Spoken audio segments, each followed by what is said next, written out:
जी जयदेवन, आपसे जानना चाहूंगी कि समूचे अगर भारत की बात की जाए तो एक दो नहीं बल्कि कई ऐसे राज्य हैं जो एक बार फिर से कोरोना को लेकर एक तरीके से चिंता बन गई है। 13% का जंप देखा गया है। नेशनल आंकड़ों की मैं बात कर रही हूं, 6,000 से ज्यादा मामले सामने आए सिर्फ पिछले 24 घंटे की बात है ये। दिल्ली में भी लगातार बढ़ोतरी हो रही है, केरल में भी बढ़ोतरी हो रही है। तो आपसे जानना चाहेंगे, क्या डरने की जरूरत है या फिर लोगों को सतर्क रहने की जरूरत है? यहाँ डरने की कोई जरूरत नहीं है कि जैसे आपने कहा पूरे देश में मामले बढ़ रहे हैं और केरल में भी केस बढ़ रहे हैं।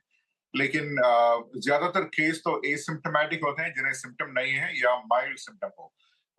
हमारा कंसर्न यह है कि अभी 2-3 वीकेंड्स तो है, वो त्योहारों का सीजन है। यहाँ ईस्टर आ रहा है, उसके बाद विशु, और उसके बाद ईद उल फितर, और उसके बाद मई फर्स्ट का वीकेंड आ रहा है। तो 4 वीकेंड अभी लोग तो सोशल गैदरिंग्स में पड़ जाएंगे, और अगर वायरस सोशल गैदरिंग में आ जाए तो सीनियर्स तक आने की का चांस है।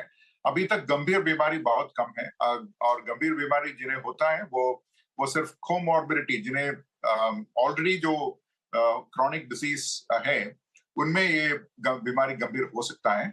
और डेथ रेट बहुत कम है अभी, कोविड की तरह से डेथ रेट बहुत कम है।